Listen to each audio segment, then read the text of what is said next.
Assalamualaikum warahmatullahi wabarakatuh. Perkenalkan kami dari kelompok 3 akan mempresentasikan tentang materi kontrak. Sebelum masuk ke materi, alangkah lebih baiknya kami memperkenalkan diri kami. Yang pertama, saya sendiri Ahmad Fikran, NIM 2018-088.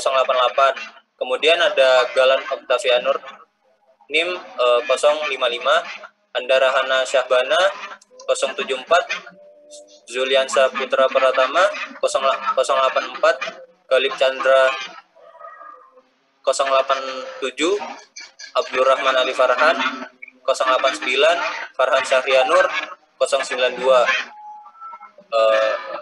Ini adalah materi yang akan kami bawakan. Ada pengertian kontrak, proses pembentukan kontrak, pelanggaran kontrak, pemutusan kontrak, dan kerugian akibat pelanggaran kontrak.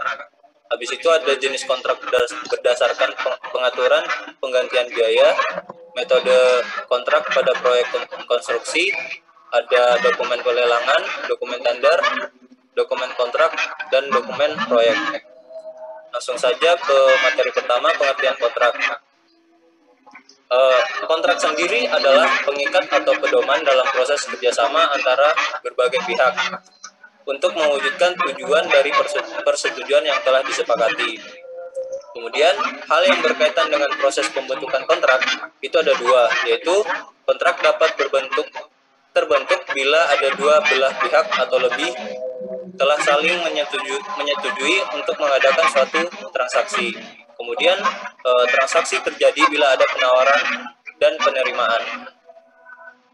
Kemudian di materi kedua akan dijelaskan oleh Farhan Syahrianur, yaitu proses pembentukan kontrak. Kepada teman saya dipersilakan. Oke, baiklah. Yang kedua ada proses pembentukan kontrak, di mana proses pembentukan kontrak atau dalam bahasa Inggrisnya disebut contract formation, diawali dengan adanya dua pihak atau lebih yang telah saling menyetujui untuk mengadakan suatu transaksi. Umumnya berupa kesanggupan oleh satu pihak untuk melakukan sesuatu bagi pihak lainnya dengan sejumlah imbalan atau monetary value yang telah disepakati bersama. Namun demikian, tidak semua persetujuan dan transaksi akan dilanjutkan dalam bentuk kontrak. Persetujuan hanya dapat dilanjutkan dengan bentuk kontrak. Persetujuan hanya dapat dilanjutkan dalam bentuk kontrak bila memenuhi dua aspek utama, yaitu saling menyetujui atau mutual consent, serta ada penawaran dan penerimaan offer dan acceptance. Nah, dalam penyusunan kontrak sendiri, ada beberapa hal yang menjadi ketetapan di dalamnya, yaitu hukum mana yang akan diacu dan bahasa yang akan dipakai dalam kontrak tersebut dipengaruhi oleh asal sumber dananya. Kemudian ada juga general condition of contract yang harus diacu, misalnya seperti FIGIC. Dan kemudian ada juga keabsahan kontrak, bisa sepakat cakap hal tertentu serta halal. Kemudian dipelajari dokumen lelang yang relevan untuk penyusunan kontrak atau spesifikasi teknis. Nah, saling menyetujui apabila dua belah pihak melakukan transaksi terhadap proyek tertentu dan transaksi tersebut disetujui bersama, yang bersifat mengikat serta berlaku terhadap semua aspek prinsipal yang menyangkut persetujuan tersebut, dikatakan bahwa kedua belah pihak telah saling menyetujui. Aspek-aspek prinsipal yang harus dipenuhi dalam suatu persetujuan menyangkut kelengkapan aspek-aspek subjektif dan objektif persetujuan. Kemudian selanjutnya di bagian yang ketiga ada pelanggaran kontrak, pemutusan kontrak, dan kerugian akibat pelanggaran kontrak yang akan dijelaskan oleh saudara Abdurrahman Ali Farhan. Untuk Abdurrahman Ali Farhan dipersilakan. Ya, untuk di poin ketiga, saya akan menjelaskan tentang pelanggaran kontrak.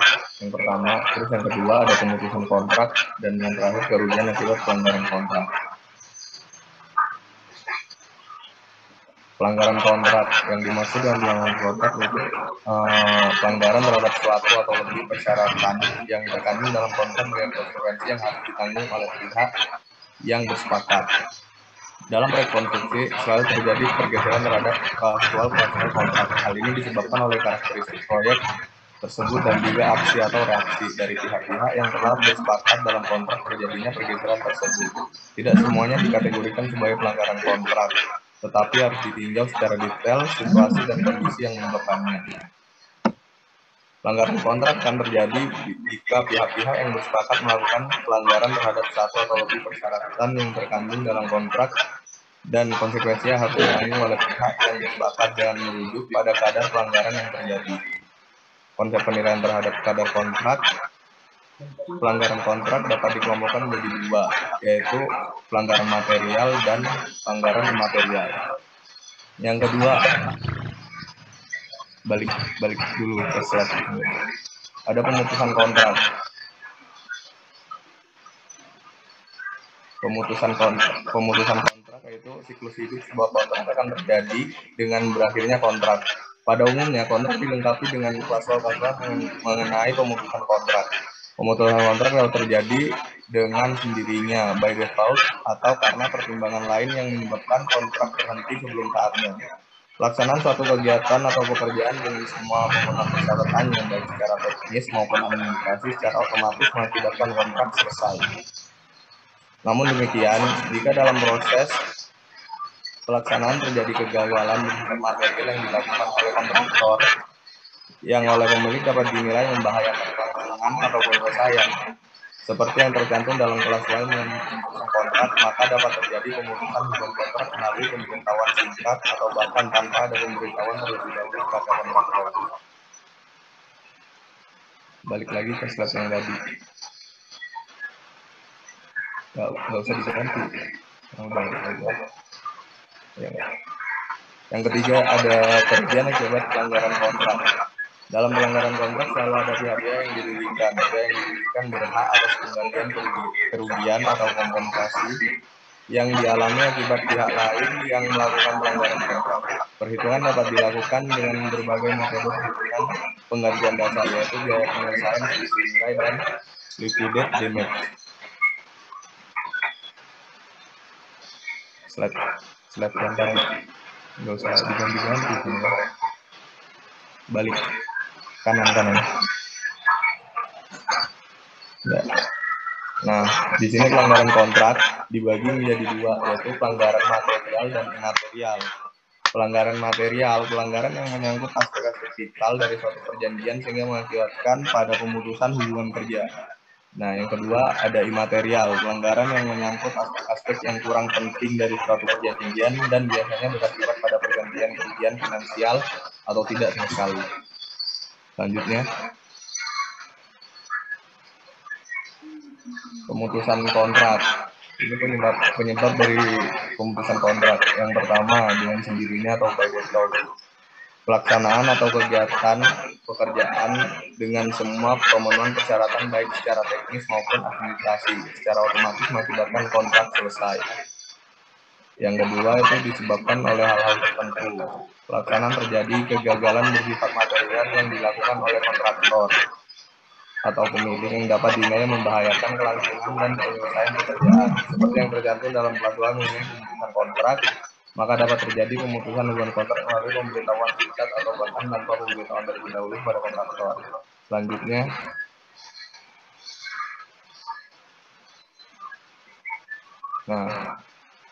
kerugian akibat pelanggaran kontrak. Yang pertama tuh ada biaya penyelesaian. Jika kontraktor diberhentikan karena dinyatakan tidak berhasil dalam memenuhi persyaratan yang ditetapkan, maka pemilik dapat memilih kontraktor lain untuk menyelesaikan pekerjaan tersebut. Sistem pendanaannya yaitu semua biaya yang dikeluarkan untuk penyelesaian tersebut diambil dari sisa-sisa pembayaran terhadap kontraktor pertama. Jika biaya yang dikeluarkan lebih besar, maka kontraktor yang melanggar berkewajiban membayar perbedaannya. Misalnya, dengan nilai kontrak total sebesar 10 juta. Saat ini, prestasi yang telah diselesaikan sebesar 50%. Pada saat yang sama, kontraktor diberhentikan dan ditunjuk kontraktor lain untuk menyelesaikan pekerjaan. Jika kontraktor yang ditunjuk tidak bersedia menyelesaikan dengan biaya 5 juta, tetapi sanggup jika biayanya 7,5 juta, maka kekurangan 2,5 juta dibebankan kepada kontraktor yang pertama. Yang kedua, selisih nilai. Biasanya terjadi akibat kesalahan pekerjaan proyek, dan bukan karena pekerjaan yang tidak selesai. Maka biaya pengganti sama dengan biaya penggantian dikurangi pekerjaan awal ditambah dengan biaya pembongkaran. Seperti contoh kasus, seorang kontraktor menuntut pemilik yang menolak pekerjaan yang telah sebagian diselesaikannya. Atas penolakan pembayaran tersebut, kontraktor dapat menuntut pemilik untuk memberikan biaya penggantian atau compensation damage yang dapat dihitung berdasarkan yang pertama dari nilai kontrak dikurangi biaya yang diperlukan untuk penyelesaiannya. Yang kedua, nilai pasar yang berlaku untuk pekerjaan yang telah dilakukan tapi tidak melewati nilai kontrak yang telah disepakati. Masalah yang paling sulit dalam hal ini menentukan nilai sebenarnya dari suatu pekerjaan yang telah dikerjakan tapi belum selesai sepenuhnya. Metode pengukuran untuk pekerjaan demikian biasanya dilakukan dengan penilaian ahli dan kelemahannya adalah sifatnya subjektif, yang subjektif yang tinggi atau tidak universal. Terus yang terakhir ada liquid damage atau LD, kerugian terhapus. Didasarkan kepada kerugian yang diperkirakan akan dialami karena kegagalan penyelesaian persetujuan. Konsep LD didasarkan pada konsep denda akibat hilangnya kesempatan atau keuntungan. Seperti contoh kasus, seorang pengusaha gedung perkantoran berencana memanfaatkan gedung barunya pada Januari 2002. Gedung tersebut telah habis disewa oleh para penyewa, namun karena kelalaian kontraktor, penyelesaian pekerjaan pembangunan gedung tersebut mengalami keterlambatan. Terhadap pelayanan kontraktor tersebut, pengusaha dapat mengenakan semacam denda keterlambatan terhadap kontraktor yang besarnya ditentukan dari biaya sewa tersebut, mulai dari saat perkiraan penyelesaian awal sampai bangunan resort tersebut benar-benar dapat berfungsi. Oke, next.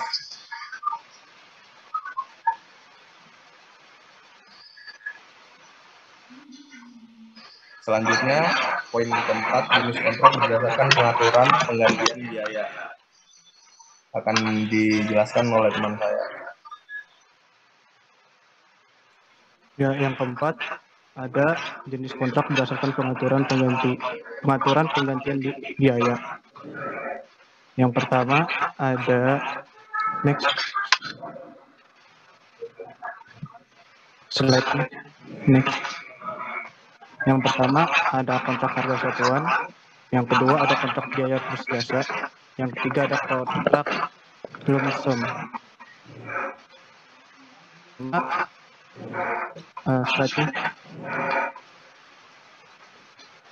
Yang pertama kontrak harga satuan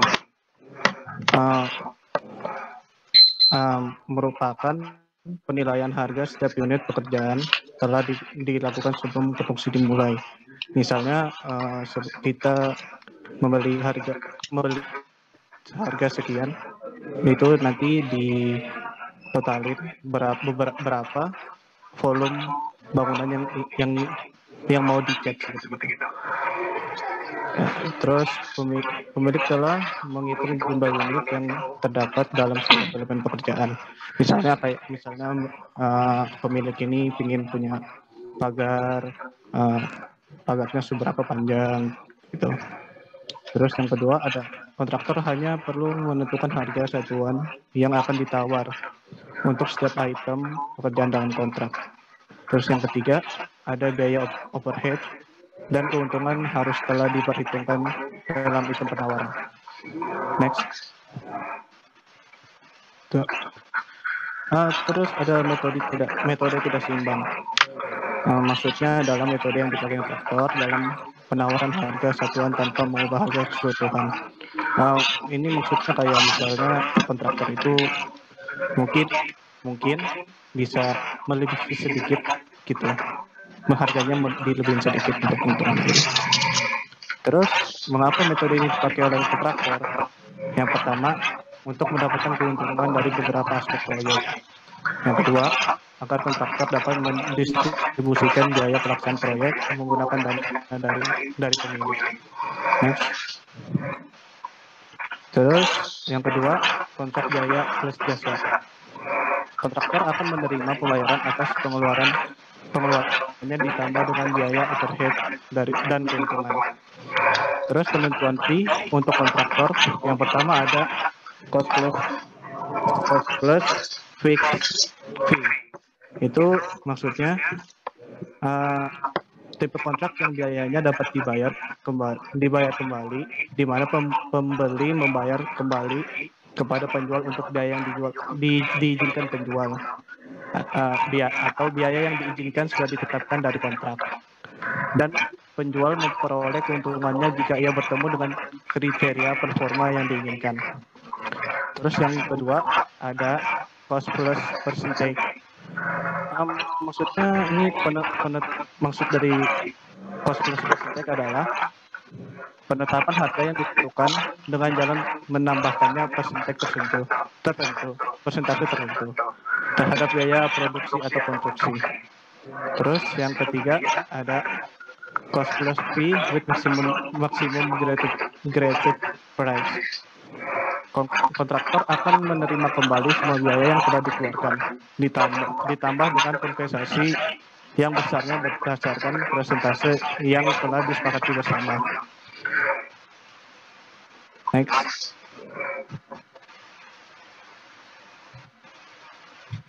Terus yang ketiga ada kontrak biaya menyeluruh. Maksudnya kontrak ini menyatakan bahwa kontraktor akan membangun proyek sesuai dengan rancangan pada suatu biaya tertentu. Jadi berapa uang yang disiapin oleh yang menyuruh itu sekiranya bakal jadinya uang itu pas buat membangun sebuah bangunan. Next. Untuk pembahasan yang kelima, saya silakan untuk teman saya Yuliansa.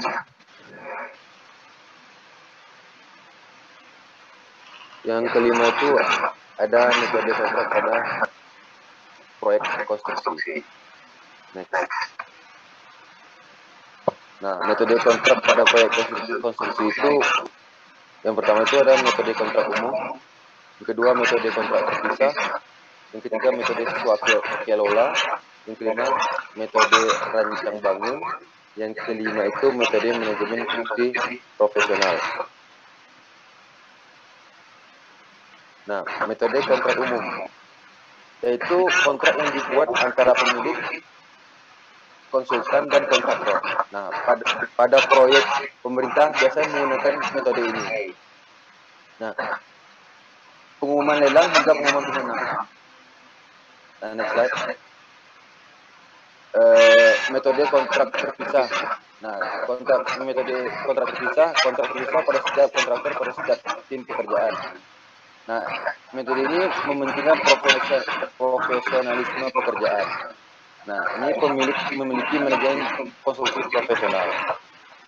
Next. Yang selanjutnya itu metode swakelola. Yaitu metode ini dapat melakukan penghematan. Nah, hal tersebut dikarenakan adanya penghapusan keuntungan dan overhead bagi kontraktor karena pemilik mendanai, merancang, melaksanakan, dan mengawasi sendiri. Itu disebutkan metode swakelola. Dan selesai. Yang kemudian ada metode rancang bangun. Nah, hampir sama dengan metode umum, namun pada metode ini konsultan dan kontraktor dirangkap oleh satu perusahaan, sehingga kegiatan pengawasan tidak dapat dilakukan dengan cermat oleh pemilik. Nah, keuntungan dari metode rancang bangun ini, pekerjaan itu bisa lebih cepat selesai. Nah, hal tersebut dikarenakan pelaksanaan tidak harus menunggu perancangan selesai seluruhnya. Next slide. Nah, itu yang selanjutnya ada metode manajemen konstruksi profesional. Nah, metode ini digunakan pada proyek-proyek yang memiliki tingkat kompleksitas tinggi atau proyek berskala besar. Nah, yang terakhir itu ada selanjutnya itu ada dokumen pelelangan, dokumen tender, dokumen kontrak, dan dokumen proyek yang akan dijelaskan oleh teman kita.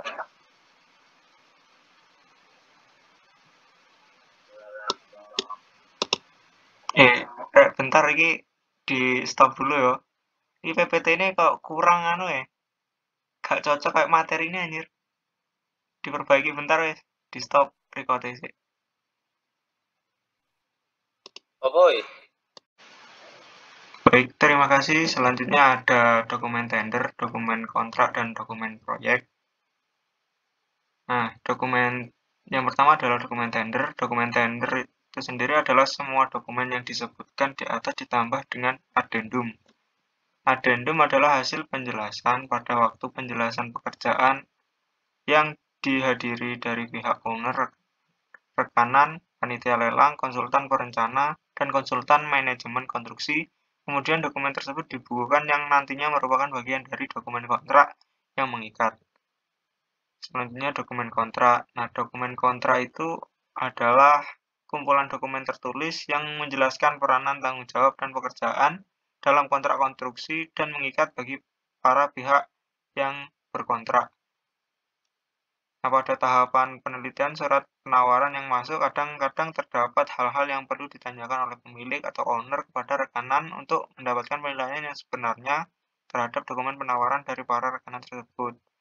Secara umum, dokumen kontrak konstruksi harus mencakup poin-poin sebagai berikut, yaitu instrumen perjanjian yang menjelaskan semua dokumen yang menjadi bagian dari dokumen kontrak dan termasuk klausal pelaksanaan, kondisi-kondisi kontrak yang menjelaskan isi perjanjian secara lebih mendetail, korespondensi antara pihak yang berkontrak, dan spesifikasi pekerjaan.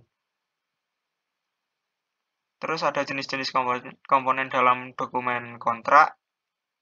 Dokumen kontrak terdiri dari petunjuk untuk peserta tender, penawaran termasuk harga satuan dan kuantitas dalam kontrak unit atau price, kontrak, syarat-syarat umum kontrak termasuk addendum, syarat-syarat khusus kalau ada, spesifikasi umum termasuk addendum, spesifikasi khusus kalau ada termasuk addendum, gambar rencana, dan berita acara penjelasan pekerjaan. Nah, jika suatu saat terdapat perbedaan antara dokumen yang satu dengan yang lain, maka urutan ketentuan yang harus dipakai adalah agenda kontrak kalau ada, terus yang kedua perjanjian kontrak, ketiga syarat-syarat khusus, 4 syarat-syarat umum, 5 syarat-syarat spesifikasi khusus, 6 spesifikasi umum, 7 daftar penawaran, 8 gambar rencana. Untuk petunjuk peserta tender yaitu atau dalam bahasa Inggrisnya yaitu instruction to the bidder. Nah, petunjuk untuk peserta tender ini berlaku hanya selama proses tender, yaitu berupa petunjuk bagi peserta tender yang berisi jadwal proses tender, syarat-syarat penawaran, pemasukan penawaran, dan lain-lain seperti yang tertera. Selanjutnya syarat-syarat umum kontrak atau general condition of the contract, yaitu syarat-syarat umum kontrak merupakan persyaratan umum kontrak yang mengatur hubungan kerja pihak-pihak yang terikat kontrak, ketentuan-ketentuan, penandatanganan, masa pelaksanaan konstruksi, masa pemeliharaan, domisili, wewenang pimpinan Pimpro, dan konsultan supervisi, hak dan kewajiban kontraktor, penilaian progres pembayaran, dan sebagainya. Untuk syarat-syarat khusus itu memuat hal-hal yang tidak tercantum dalam syarat-syarat umum jika hal ini memang ada. Ini biasanya perjanjian dari pihak lain. Terus ada volume pekerjaan. Volume pekerjaan atau bisa disebut bill of quantity, yaitu volume pekerjaan yang ditender merupakan salah satu dokumen kontrak untuk kontrak jenis unit price yang dipergunakan untuk menilai progres pekerjaan dan kontrak change order. Nah, nilai perkiraan pekerjaan didapat setelah semua volume pekerjaan selesai, dihitung dan dikalikan dengan harga satuan untuk masing-masing item pekerjaan. Nah, hal tersebut akan jadi harga penawaran di kontrak tersebut. Terus selanjutnya ada gambaran rencana atau sering disebut desain. Gambar rencana atau desain merupakan rencana konstruksi yang akan dilaksanakan yang digunakan untuk perhitungan volume item-item pekerjaan. Kalau gambar berubah akibat adanya kontrak change order, kontraktor harus membuat gambar terlaksana setelah pekerjaan fisik selesai, yang mana akan menjadi arsip atau leger dari konstruksi. Nah, kadang-kadang ada beberapa macam gambar sesuai dengan peranannya masing-masing, misalnya seperti landscape atau spot-spot, terus gambar arsitek, gambar struktur, dan gambar elektrikal seperti aliran listrik, dan mechanical work. Selanjutnya ada spesifikasi teknis, merupakan standar mutu bahan dan pekerjaan dan sebagai bahan untuk pengendalian mutu pekerjaan. Kontraktor harus melaksanakan pekerjaan sesuai dengan spesifikasi teknis. Konsultan supervisi mengawasi pelaksanaan spesifikasi pada setiap proses tahap kegiatan dan menyatakan apakah bahan atau pekerjaan bisa diterima atau tidak. Tugas pengendalian mutu pada tahap pertama merupakan tanggung jawab kontraktor. Terus selanjutnya ada spesifikasi khusus. Nah, spesifikasi khusus dibutuhkan jika ada keperluan khusus yang tidak tercantum dalam spesifikasi teknis seperti yang dijelaskan sebelumnya. Terus ada kesepakatan dalam dokumen proyek. Kesepakatan ini dibuat agar dapat menghilangkan kesalahpahaman di antara proyek pekerjaan dengan kontraktor. Terus kesepakatan yang dimaksud antara lain yaitu yang pertama ada spesifikasi lebih kuat atau berlaku daripada syarat-syarat umum. Terus ada tulisan tangan lebih berlaku daripada ketentuan yang diketik. 3. Ketentuan yang diketik lebih berlaku daripada dicetak. Kata-kata lebih berlaku daripada nomor-nomor langkah. Terus ada bila ada yang merugikan diinterpretasikan melalui gambar. Terus spesifikasi lebih berlaku daripada gambar. Nah, yang terakhir ada dokumen proyek. Dokumen proyek merupakan dokumen kontrak ditambah dengan lampiran-lampiran pekerjaan tambah kurang, split drawing, berita-berita acara mengenai segala sesuatu yang terjadi selama proyek berlangsung, addendum dan gambar-gambar. Baik, mungkin itu saja presentasi dari kami dari kelompok 3. Atas perhatiannya kami ucapkan terima kasih. Assalamualaikum warahmatullahi wabarakatuh.